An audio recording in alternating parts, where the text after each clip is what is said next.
क्योंकि बहुत ही घातक बीमारी थी और हमने देखा था कि एक पैंडमिक की तरह फैली जब आई और लोगों को पता भी नहीं चलता था।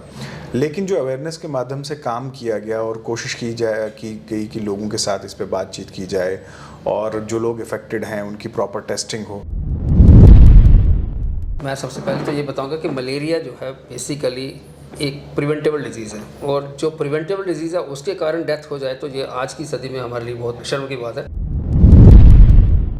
डॉक्टर साहब, प्रिवेंशन की थोड़ा सा बात करें। जैसे शुरुआत में ही आपने कहा कि अपने सराउंडिंग्स को जो है वो नीट एंड क्लीन रखें, पानी जो है वो जमा ना होने दें। हमने अक्सर देखा है कि पुराने टायर वगैरह पड़े होते हैं, उनमें भी पानी जमा रहता है और ये जो फीमेल मॉस्किटो है ये पानी पे ही ज़्यादा जो है वो अपनी जो पॉपुलेशन है उसको बढ़ाते हैं और बहुत ज़्यादा घातक हो जाते हैं।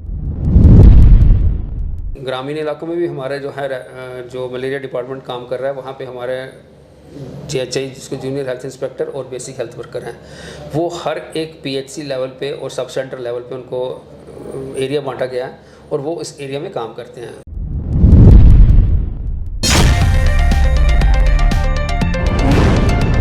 न्यूज़ नाउ देखने वाले सभी दर्शकों का स्वागत है। आप देख रहे हैं स्पॉटलाइट। मैं हूं फ़हीम।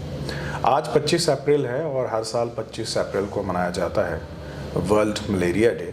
और आपको बता दूं कि ये दिन मनाने का मकसद ये है कि हम मलेरिया के बारे में जो है लोगों को ज़्यादा से ज़्यादा अवेयर कर सकें। और पिछले 15 सालों से इस प्रोग्राम को मनाने से जो आंकड़े बताते हैं कि मलेरिया पे जो है वो बहुत किसी हद तक जो है हम काबू करने में कामयाब हुए हैं।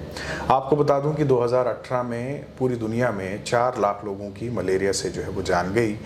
इसके अलावा 2017 के आंकड़े ये बताते हैं कि भारतवर्ष भी जो है वो जो पीड़ित था मलेरिया से उसमें 50% जो है वो कटौती हुई है और उसमें वजह ये है कि हम लोग इसकी अवेयरनेस करने में जो है वो कामयाब हुए हैं।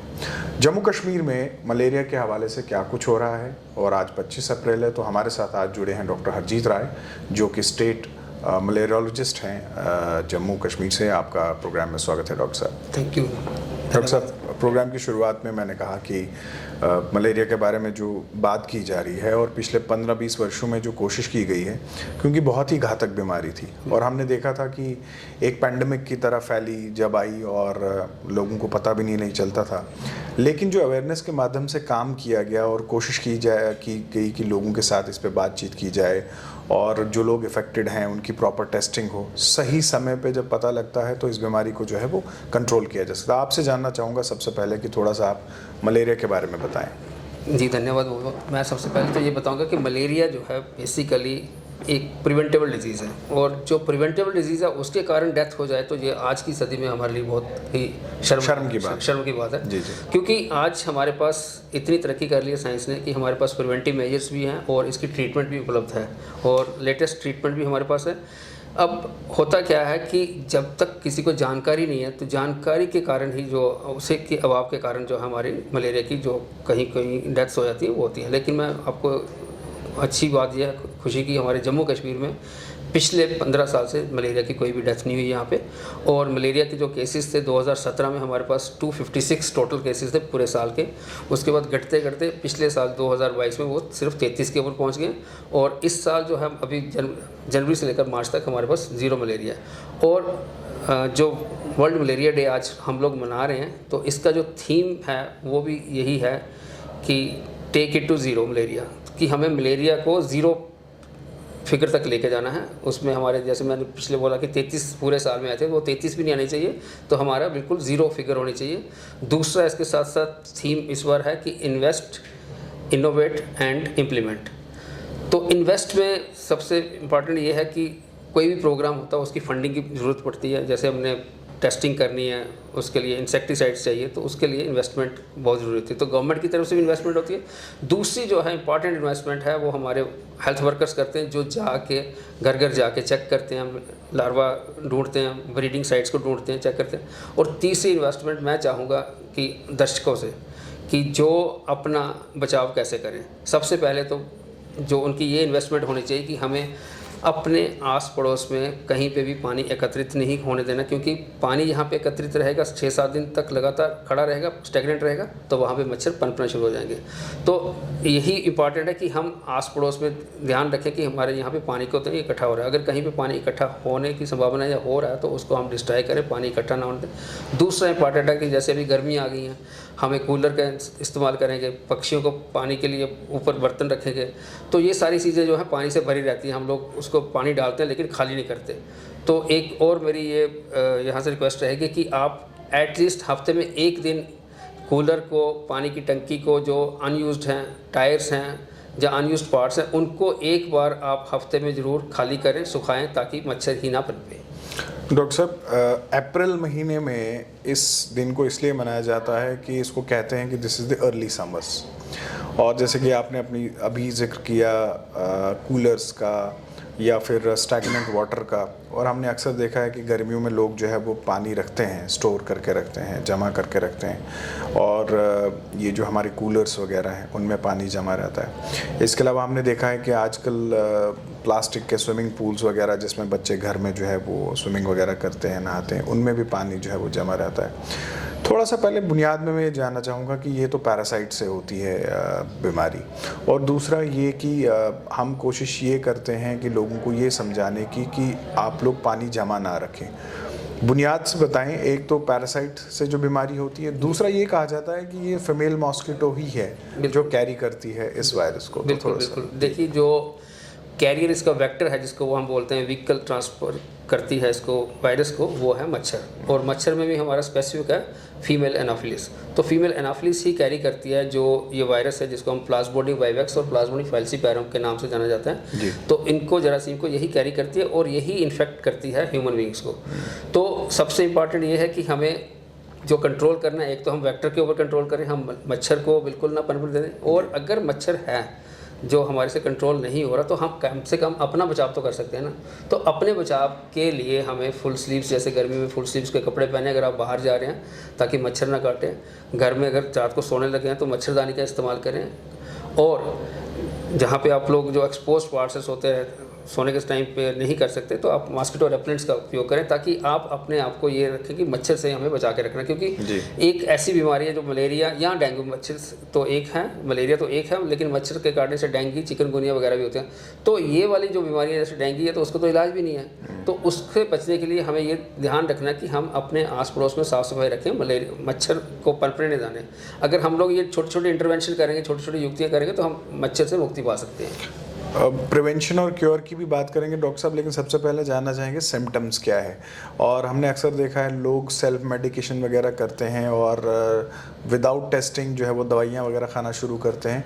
तो सिम्टम्स क्या रहते हैं? बिल्कुल, आपने बिल्कुल सही दुरुस्त बनाया। आजकल तो और दूसरा ट्रेंड चल गया है, आजकल तो गूगल डॉक्टर्स बन गए हैं कि हम लोग जैसे कुछ सिम्टम होता है तो फटाफट गूगल में करके उसके बाद हम लोग ट्रीटमेंट लेना शुरू कर देते हैं। ये बहुत ही गलत बात है।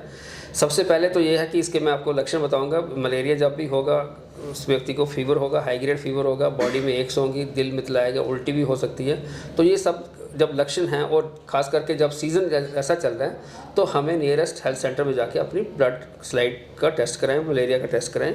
और अगर मलेरिया का टेस्ट पॉजिटिव आता है तो उसके लिए एक डेफिनेटिव ट्रीटमेंट है जो हमारे पास उपलब्ध होती है, फ्री ऑफ कास्ट होती है, तो उससे हमारा इलाज हो सकता है। लेकिन होता क्या है कि इनकेस अगर जानकारी नहीं है तो वो क्या करेगा, फीवर है वो पैरासीटामोल खाते रहेगा 4-5 दिन, 6 दिन। तो आहिस्ता आहिस्ता जब टाइम वेस्ट होता जाएगा, टाइम ज़्यादा होता जाएगा, तो वो वायरस जो है अंदर बॉडी को डैमेज करेगा। तो इसलिए फिर उस टाइम पे जो है अनइवेंटफुल आउटकम हो सकती है। तो यही रिक्वेस्ट है कि आप इस सीज़न में, जैसे अभी गर्मियों का सीज़न है, फीवर आया ना, तो फीवर का आप अपने आप को टेस्ट करें। और जो कोई बहुत बड़ा टेस्ट नहीं है कि किसी लाइन में लगना, आपको छोटा सा टेस्ट है, छोटे से प्रिक से आपको स्लाइड बना के वहीं पे आपको रिजल्ट दे सकते हैं। आपके माध्यम से टेस्टिंग की सुविधा कहाँ कहाँ अवेलेबल है? हमारे जो जम्मू कश्मीर में जितने भी हमारे हेल्थ सेंटर्स हैं, प्राइमरी हेल्थ सेंटर लैब, जहाँ तक हमारी लेबॉर्ट्रीज हैं, वहाँ पे हर एक जगह पे हमारी टेस्टिंग की फैसिलिटी उपलब्ध है। और इसके अलावा एक और मैं बताऊंगा, हमारे प्रोग्राम के तहत जैसे रूरल एरियाज़ हैं तो कोई वहाँ पे आ नहीं सकता, हमारे जो मलेरिया का स्टाफ है जिसको हम बेसिक हेल्थ वर्कर बोलते हैं, वो वहाँ पे फील्ड विजिट पे भी जाते हैं, और इन केस उनको कोई फीवर का केस मिलता है वो वहाँ पे भी उसकी घर में भी स्लाइड बना के उसकी टेस्टिंग के लिए जो नियरेस्ट हमारा अस्पताल है वहाँ पे लेके आते हैं, और उसका हम लोग अगर पॉजिटिव है तो उसकी ट्रीटमेंट करते हैं। डॉक्टर साहब, पीरियड ऑफ स्टे क्या है बीमारी का, मतलब बुखार कितने दिन होगा, वॉमिटिंग वगैरह? मैं ये बताऊंगा कि मच्छर के काटने के 12 से 14 दिन के बाद सिम्टम्स आना शुरू रहते हैं, और ये जो सिम्टम्स जो रहते हैं ये 3 से 7 दिन तक रहते हैं, 7 से ज़्यादा मैक्सिमम 10 दिन तक जा सकते हैं। लेकिन जो टेस्टिंग है, जब भी जैसा फीवर है, हाई ग्रेड फीवर है, तो उसी टाइम पे अगर टेस्ट कराएंगे तो टेस्ट की स्लाइड वो पॉजिटिव आ सकती है और हमें मलेरिया का पता चल सकता है। लेकिन अगर फीवर होने के कोई 10 दिन के बाद या 8 दिन के बाद करा रहा है तो उसमें चांसेस जो हैं वो थोड़े कम हो जाते हैं। कितने स्टेज पे डॉक्टर साहब ये क्योरेबल है? जैसे हमने अक्सर देखा है कि हमने कोविड में भी देखा, लोग बहुत ज़्यादा डिले करते थे और हॉस्पिटल या डॉक्टर जाने के पास जब तक बहुत ज़्यादा आपकी डिटेरियोरेशन नहीं होती है, तबीयत बहुत ज़्यादा ख़राब नहीं होती है, फिर डॉक्टर का रुख करते हैं। तो क्या नॉर्मल जो है वो प्रोसीजर रहना चाहिए? कौन सा समय सही रहेगा कि आप डॉक्टर या अस्पताल जाएँ? इसमें जल्दी से जल्दी, जैसे ही आपको फीवर हो रहा है आप इमीडिएटली टेस्ट करें। और इसमें क्या है कि आपको बताऊंगा 2 टाइप का मलेरिया होता है, एक प्लाज्मोडियम वाइवेक्स बोलते हैं और एक फैल्सीपैरम। जो वाइवेक्स है वो सिंपल आउटकम होती है उसकी, बुखार के बाद वो जब टेबलेट उसको क्लोरोकिन वगैरह देते हैं तो ठीक हो जाता है। लेकिन फैल्सीपैरम जो है वो डेंजरस है। फैल्सीपैरम इसलिए डेंजरस है क्योंकि उसमें सेरिब्रल मलेरिया के चांसेस रहते हैं, और जब सेरिब्रल मलेरिया जो ब्रेन में स्वेलिंग हो जाती है, ब्रेन में कॉम्प्लिकेशंस हो जाती हैं, तो तब जो है डिफ़िकल्ट हो जाता है पेशेंट को बाहर लाना। तो इसलिए ऐसे केसेस टेस्टिंग करने से ये पता चल जाता है कि फैल्सीपैरम है या वाइवेक्स है। तो जैसे ही हमें पता चलता है फैल्सीपैरम है तो उसका लाइन ऑफ ट्रीटमेंट अलग है और उसके लिए दवाई हमारे पास उपलब्ध रहती है, और ये सरकार की तरफ से फ्री ऑफ कॉस्ट अवेलेबल है हर एक हेल्थ इंस्टीट्यूशन में।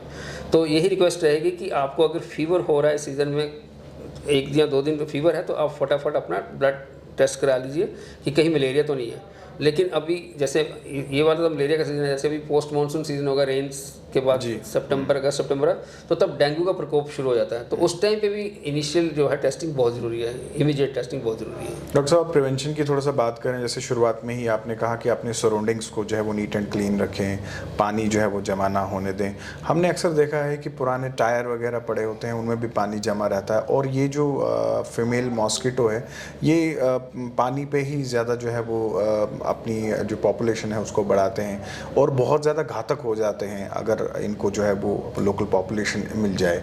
तो उसके बारे में आप क्या कहेंगे? मैंने अपने प्रोग्राम में पहले ही ये कहा कि आप अपने एनवायरनमेंट की साफ़ सफाई रखें, आस पड़ोस की साफ़ सफाई रखें, पानी इकट्ठा मत होने दें, छत के ऊपर ज़रूर चक्कर लगाएं। मैंने देखा है कि हम लोग लास्ट ईयर जब डेंगू फैला हुआ था तो विज़िट करते थे, तो लोगों के घरों के ऊपर कुछ यूटेंसिल्स अनयूज्ड पड़े हुए हैं, कोई पानी की बॉटल पड़ी हुई है, कोई गमला टूटा पड़ा हुआ है, कोई फ्लावर पॉट पड़ा हुआ है, तो वो वहाँ पे पानी एकत्रित हो रहा है। उसको हम लोग क्योंकि जाके देखते नहीं है, तो वो पानी एकत्रित होकर वहीं पे जब स्टेगनेंट रहता है 7 दिन इसका होता है कि अगर 7 दिन इस पानी को हिलाएंगे नहीं तो मच्छर वहाँ पे पैदा हो जाता है, और ख़ास करके ये डेंजरस है। उसके बाद अगर आप 7 दिन के बाद उसको अगर नहीं करेंगे तो फिर वो विशियस सर्कल बन जाता है। तो इसलिए मैं आपके माध्यम से यही रिक्वेस्ट करूँगा कि हफ्ते में 1 बार अपने आस पड़ोस में ज़रूर सफाई रखें, छत के ऊपर चक्कर लगाएं, कहीं पानी वाला बर्तन नहीं है तो उसको खाली कर दें।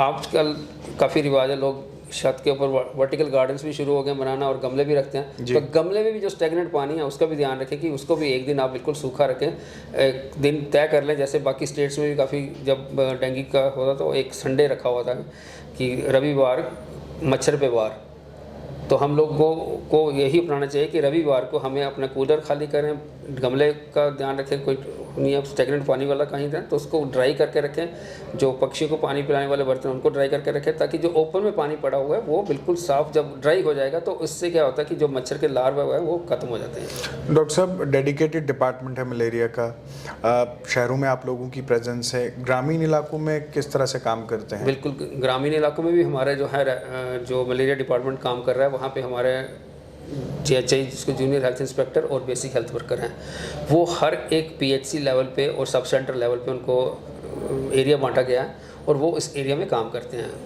कुछ जगह पे होगा कि कोई मैन पावर की कमी होती है, बट जनरली हमारा जो है एरिया, जो जितने भी एरिया उसको सबको कवर्ड रखा है। और साथ में एक और अच्छी बात यह है कि अभी हमारे पास बेसिक हेल्थ वर्कर कहीं कहीं पे जहाँ पे नहीं भी है, हमारे पास आशा वर्कर्स हैं, और आशा वर्कर को हमने ट्रेन करके रखा हुआ है। और आशा वर्कर को हम इसके लिए इंसेंटिवाइज भी करते हैं कि अगर वो आशा बहन स्लाइड बना के लेके आती है तो हम उसके लिए एक निर्धारित इंसेंटिव है वो भी देते हैं। और वो जब स्लाइड लेके आती है उसी टाइम उसको रिजल्ट का जब पता चलता है उसी के हाथ हम दवाई भी पेशेंट के घर भी पहुंचा देते हैं, ताकि वो पेशेंट को सफ़र भी ना करना पड़े जो दूर दराज के इलाके हैं। और दूसरा, एक तो ये ट्रीटमेंट पार्ट आ गया, दूसरा हमारा जो प्रिवेंटिव मेजर्स चलते हैं उसमें मैं आपको बताऊंगा, क्योंकि गांव में तालाब वगैरह होते हैं, वहाँ पे पानी इकट्ठा रहता है और वहाँ पे हमारा जो है वो बायोलॉजिकल कंट्रोल करते हैं लार्वा का। उसमें हम लोग एक गम्बूजिया फ़िश है उसका इस्तेमाल करते हैं जी। और गम्बूजिया फ़िश की खासियत ये है कि ये सिर्फ जो मच्छर का लार्वा है उसी को ख़त्म करती है, बाकी जो जानवरों के लिए हानिकारक नहीं होती, तो इसलिए उसका इस्तेमाल करते हैं। और हमारे पास जितने भी रूरल एरिया में जितने भी हमारे पॉन्ड्स हैं वो सारे आइडेंटिफाइड होते हैं, हमारे CMOs के पास पूरी लिस्ट होती है। और हमारे वर्कर्स वहाँ पे खास करके अप्रैल, मार्च और मई के महीनों में, ये 3 महीने हम लोग जाके वहाँ पे चेक करते हैं गम्बूजिया फ़िश है, अगर नहीं है तो वहाँ पे हम ऐड ऑन करते हैं ताकि वो उसको वहाँ पे कंट्रोल कर सके। इसके अलावा बायोलॉजिकल के अलावा हमारे केमिकल कंट्रोल्स हैं जो हम लोग लार्विसाइडल यूज़ करते हैं, स्प्रे का यूज़ करते हैं। जब देखते हैं कि वेक्टर काफ़ी बढ़ गया है, मॉस्किटो की डेंसिटी बहुत ज़्यादा बढ़ गई है, तो उस टाइम पे हम लोग जो है स्प्रे का भी प्रयोग करते हैं।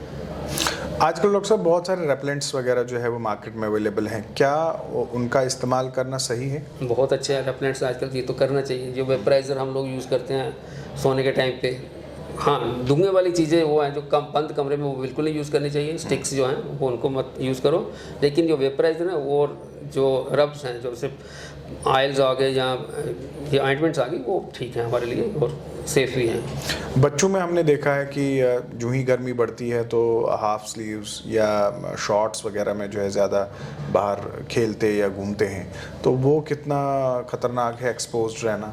देखिए उसमें जो है मच्छर का तो काट, अगर आप जितना एक्सपोज एरिया रखेंगे वहाँ पे आपके चांसेस ऑफ मॉस्किटो बाइट ज़्यादा रहेंगे। तो इसलिए यही हिदायत है कि हम लोग जो है अपने आप को कवर्ड जितना रख सकते हैं, फुल स्लीव्स और जो फुल लेंथ जो कपड़े वो वही पहने, ताकि हमारा शरीर का कोई भाग एक्सपोज ना रहे और वो मच्छर हमें काटे ना। डॉक्टर साहब, इसके अलावा हम अवेयरनेस की बात करें, अवेयरनेस से जो है वो काफ़ी कंट्रोल हुआ है, चाहे हम डेंगू की बात करें, हम मलेरिया की बात करें, और पिछले कई समय से गवर्नमेंट ऑफ इंडिया जो है वो पर्टिकुलरली इस चीज़ पे फोकस कर रही है कि हमें ज़्यादा से ज़्यादा जो है वो अवेयरनेस करनी होगी। तो किस तरह से आप लोग अवेयरनेस करते हैं और क्या कुछ प्रोग्राम्स आपके चलते हैं? जैसे मैंने आज के दिन हमारा है वर्ल्ड मलेरिया डे मना रहे हैं, इसके बाद हमारा नेक्स्ट मंथ हमारा मलेरिया मंथ आएगा जी, उसके बाद डेंगू डे आएगा। तो ये डे स्पेसिफाई है, ये स्पेसिफिक डेज तो चलते चलते हैं। इसके अलावा मैं आपको बताना चाहूँगा कि जो हमारे मलेरिया वर्कर्स हैं वो घर घर जाके IC मटेरियल पैम्फलेट वगैरह बांटते हैं, घर के बाहर लगा भी देते हैं और लोगों को समझा भी देते हैं। दूसरा, हमारा जो RBS की टीम्स हैं, राष्ट्रीय बाल स्वास्थ्य कार्यक्रम की टीम्स हैं, जो हर एक विलेज में जाती हैं, वो IC करती हैं, स्कूल्स में भी जाके बच्चों को भी बताते हैं और जो पेरेंट्स हैं उनको भी बताते हैं। तीसरा, प्रिंट इलेक्ट्रॉनिक मीडिया तो है ही है, जो आप लोग हमारे सहयोग देते हो, तो ये तो सबसे इम्पॉर्टेंट है, क्योंकि इस आपके माध्यम से तो सबसे ज़्यादा तेज़ हमारा जो है वो प्रचार होता है। डॉक्टर साहब, बिल्कुल आखिर में आपसे जानना चाहूँगा कि क्या मैसेज देना चाहेंगे लोगों को, क्योंकि जैसे मैंने आप भी कहा कि अर्ली समर्स हैं, आने वाले समय में हमने देखा है कि ये चैलेंजिंग हो जाता है जब जम्मू म्यूनसिपल कॉरपोरेशन जो है वो भी स्मोकिंग वगैरह करती हैं, ताकि जो बढ़ता हुआ मॉस्किटो है उसको कम किया जाए। तो लोगों से क्या कहना चाहेंगे? सबसे इम्पॉर्टेंट यही कि मेरी यही रिक्वेस्ट कि आज के दिन जो वर्ल्ड मलेरिया डे मना रहे हैं, इसका मकसद यही है कि हमें पहले तो जानकारी चाहिए। अवेयरनेस होगी तो तभी हम अपने आप को बचा सकेंगे। तो अवेयरनेस कैसे है कि आपको हमने बता दिया कि आपके घर में ब्रीडिंग साइट्स कहाँ कहाँ हो सकते हैं, तो अपने घर के ब्रीडिंग साइट्स को आप डिस्ट्रॉय करिए, वहाँ पे उनको पनपने मत दीजिए। दूसरा, पर्सनल प्रोटेक्टिव मेजर्स, जैसे आपने बताया कि फुल स्लीव्स क्लॉथ हैं, रेपेलेंट्स हैं, जो ऑयल्स हैं वो उनका इस्तेमाल कीजिए, या वेपराइजर्स हैं वो इस्तेमाल कीजिए, ताकि आपको मच्छर ना काटे। तीसरा प्रोटेक्टिव मेजर्स है कि आप घर में जो है जाली, अगर तो मच्छरदानी का इस्तेमाल करें तो मच बेटर है। अगर मच्छरदानी का इस्तेमाल नहीं करना है तो कम से कम अपने जो घर के खिड़कियाँ दरवाजे वहाँ पे जाली जो है मॉस्किटो की एंट्री को स्टॉप करें। डॉक्टर साहब, आपने समय दिया, आपका बहुत बहुत धन्यवाद। Thank you so much. तो ये था मलेरिया डे और हमने बात की आज मलेरिया के बारे में। और आपको बता दूं कि कहते हैं कि prevention is better than cure, तो इसमें प्रोग्राम में हमने खुलकर बात की कि आपने किस तरह से प्रिवेंशन करनी है। कम से कम ये कोशिश ज़रूर करें कि आप अपने आस पड़ोस जो है वो हफ्ते में 1 बार 2 बार ज़रूर देखें, कहीं पानी जो है वो ठहरा हुआ तो नहीं है, गंदगी तो नहीं है। कोशिश करें अपने सराउंडिंग्स को साफ़ रखें, ज़्यादा से ज़्यादा पेड़ लगाएं, ग्रीनरी रखें। और आने वाले जो गर्मियों का मौसम होगा वो काफ़ी चैलेंजिंग होता है और हम जानते हैं कि जम्मू में जो है वो शदीद गर्मी पड़ती है। तो डेंगू के अलावा हमने देखा है कि मलेरिया, और इसके अलावा जब बरसात का मौसम शुरू होता है तो बहुत सारे चैलेंजेस जो है वो सामने आते हैं। तो कोशिश हमें यही करनी चाहिए कि हम अपने आस पड़ोस को जो है वो साफ़ रखें ताकि हमें इन चैलेंजेस से जो है वो सामना ना करना पड़े। आज के प्रोग्राम में बस इतना ही, इजाज़त दीजिए। हाँ।